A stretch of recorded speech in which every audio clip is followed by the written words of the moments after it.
অনেক বেশি পরিবর্তন হয়েছে।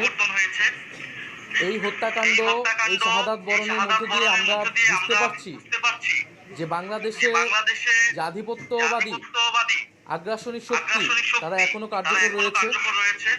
গণ অভ্যুত্থানের মধ্য দিয়ে যাদেরকে আমরা পরাজিত করেছিলাম তারা এখনো চক্রান্ত করছে নির্বাচন বানচাল করার জন্য।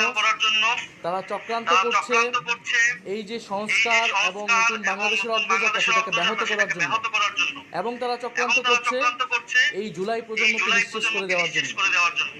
সেদিন ওসমান হাদির গায়ে গুলি লেগেছে, কালকে আপনার গায়ে লাগবে, পরশুদিন আমার গায়ে লাগবে।